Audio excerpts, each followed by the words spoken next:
నిజామాబాద్ ఒక minority girl poorest of the poor family నుంచి వచ్చి బాక్సింగ్లో ఛాంపియన్షిప్ సాధించినందుకు మనం గ్రూప్ 1 జాబ్ డిఎస్పీ జాబ్ ఇవ్వడమే కాకుండా 2 crores రివార్డ్ అండ్ ఇంటి స్థలం ఇవన్నీ కూడా ఇచ్చినాం. అదేవిధంగా దీప్తి జివాంజీ వరంగల్ నుంచి పారా ఒలింపిక్స్లో కాంస్య పథకం సాధించిన గ్రూప్ 2 జాబ్ ఇచ్చి వరంగల్లో ఇంటి స్థలం ఇచ్చి ఆర్థికంగా 1 crore ఆర్థిక సహాయాన్ని అందించి క్రీడల పట్ల కూడా తెలంగాణ విద్యార్థులకు ఒక అవగాహన కల్పించాలనే ప్రయత్నం చేస్తున్నాం చైర్మన్ సార్. గతంలో గచ్చిబౌలిలో మనము మన ఏషియన్ గేమ్స్ని మనం కండక్ట్ చేసినాం, వరల్డ్ మిలిటరీ గేమ్స్ కండక్ట్ చేసినాం, ఇతర అంతర్జాతీయ స్థాయి క్రీడలు నిర్వహించిన తర్వాత అవి పెళ్ళిళ్ళకు పేరెంటాలకు ఫంక్షన్ హాల్స్గా మారిపోయినాయి చైర్మన్ సార్. నేను వచ్చిన తర్వాత స్ట్రిక్ట్గా ఇన్స్ట్రక్షన్స్ ఇచ్చిన డిపార్ట్మెంట్స్కి ఇట్లాంటి ఫంక్షన్స్కి అసలు ఇవ్వకండి, క్రీడలను ప్రోత్సహించడానికి రిపేర్స్ అండ్ రినోవేషన్ చేయండి. దాంట్లో భాగంగానే నేషనల్ ఫుట్బాల్ని మనం గేమ్స్ అక్కడ ఈవెంట్ని ఆర్గనైజ్ చేసినాం. ఆ తర్వాత మిగతా ఈవెంట్స్ని కూడా మనం స్పోర్ట్స్ సైడ్ మనం ఫోకస్ చేస్తున్నాం. అదేవిధంగా ఈరోజు వాటి రిపేర్స్ అండ్ రినోవేషన్ కూడా మనం బడ్జెట్ ఇవ్వడం జరిగింది. రీసెంట్గా మన వాళ్ళు ఆస్ట్రేలియా సౌత్ కొరియన్ స్పోర్ట్స్ యూనివర్సిటీతో మనం ఒక అండర్స్టాండింగ్ MOU చేసుకున్నాం. ఎందుకంటే శిక్షకులకు శిక్షణ ఇవ్వాల్సిన అవసరం ఉన్నది, not for students, not for players. So శిక్షణ ఇచ్చే వాళ్లకు నాణ్యమైన శిక్షణ ఇవ్వాల్సిన అవసరం ఉంది. దానికి సంబంధించి కూడా ఈరోజు మనం ఒప్పందం చేసుకుని ఒక ఆస్ట్రేలియాలో ఒక యూనివర్సిటీ నుంచి, అదేవిధంగా సౌత్ కొరియన్ స్పోర్ట్స్ యూనివర్సిటీ నుంచి రాష్ట్ర ప్రభుత్వం ఒప్పందాలు చేసుకుని భవిష్యత్తులో మన దేశంలో మన రాష్ట్రంలో ఉండే నైపుణ్యం గల క్రీడాకారులకు అందరూ కూడా శిక్షణ ఇవ్వాలి అనే ఒక విధానాన్ని తీసుకొని ముందుకు వస్తున్నాం. అదేవిధంగా ITI చైర్మన్ సార్, మీకు తెలుసు గ్రామీణ ప్రాంతాల్లో ఒకప్పుడు ఉపాధి కోసం, విద్య కోసం, మన ఉద్యోగం కోసం ఉంటే ఇండస్ట్రియల్ ట్రైనింగ్ ఇన్స్టిట్యూట్లో మనం జాయిన్ వాళ్ళం.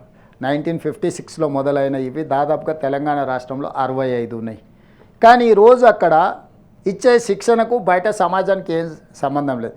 అక్కడ డీజిల్, ఎలక్ట్రికల్, లేకపోతే ఫిట్టర్, ప్లంబర్ ఇట్లాంటి పని నేర్పుతాడు. డీజిల్ మెకానిజంలో వాడికి ట్రైనింగ్ ఇస్తే వాడు అంబాసిడర్ కార్, ఫియట్ కార్కు ట్రైనింగ్ ఇస్తున్నారు. బయటకు వస్తే అవి ఎక్కడ లేవు. ఈరోజు అవి ఏడునే కూడా అంటే ఎత్తుక్కునే పరిస్థితి ఉంది. సేమ్ ఈరోజు ప్రపంచం ఎంతో వేగంగా ముందుకెళ్తుంది. ఈ ముందుకు వెళ్ళే క్రమంలో కాలం చెల్లిపోయిన సర్టిఫికెట్ కోసమే చదువులను మనం ఆపేయాలి. దీనికి మీ అందరి సహకారం ఉండాలి. ఏదో యథాలాపంగా ఏదో ఒక ఇండస్ట్రియల్ ట్రైనింగ్ ఇన్స్టిట్యూట్లో ఒక సర్టిఫికేట్ తీసుకొని వచ్చి ఏదో బయటకు వస్తే దానికి ఏం ప్రయోజనం లేదు. అందుకే ఆలోచన చేసినాం ఇది ఇట్లయితే ఇంకా లాభం లేదు అని. టాటా సంస్థతో మాట్లాడినా, టాటా సంస్థ ముందుకు వచ్చింది. ఈరోజు టాటా సంస్థకు తెలంగాణ రాష్ట్ర ప్రభుత్వానికి ఒప్పందం చేసుకుంటే దాదాపుగా ఈ 65తో పాటు ఇంకొక 35 100 నియోజకవర్గాల 100 ITIలను ఈరోజు మనము అడ్వాన్స్డ్ టెక్నాలజీ సెంటర్స్గా ATCగా మార్చుకున్నాం. సో ఒక్కొక్క ఇన్స్టిట్యూట్ మీద వాళ్ళు దాదాపుగా 10 కోట్లు, 20 కోట్లు, 30 కోట్లు ఖర్చు పెట్టి ఇప్పటికి ఒక 3,000 కోట్లు, అందులో 86% టాటా సంస్థ పెట్టుబడి పెట్టే విధంగా ఓన్లీ 14% తెలంగాణ రాష్ట్ర ప్రభుత్వం మ్యాచింగ్ గ్రాంట్ కింద పెట్టి వీటిని అప్గ్రేడ్ చేసి ఈరోజు ప్రపంచంతో పోటీ పడే విధంగా శిక్షణ ఇవ్వాలి అని ఒక ఒప్పందం చేసుకొని ఈరోజు మనం ఇనిషియేట్ చేసినాం. మల్లెపల్లిలో తొందరలోనే ఒక 4 ITIలను మనం ప్రారంభించుకోబోతున్నాం. ఇట్లా రాష్ట్రం అన్ని దగ్గరలో 100 నియోజకవర్గాలలో ఈరోజు 100 ATCలను మనం ప్రారంభించుకుంటున్నాం. ఎందుకు అంటే ఈరోజు మిడిల్ ఈస్ట్ కంట్రీస్లలో ఉన్నంత డిమాండ్ ఈరోజు మన రాష్ట్రం, పక్క రాష్ట్రాలే కాదు పక్క దేశాలలో కూడా మన యొక్క యువత, సాంకేతిక నైపుణ్యం యువత యొక్క అవసరాలు ఉన్నాయి. ఆ దేశాల్లో డిమాండ్ సప్లైలో చాలా వ్యత్యాసం ఉంది.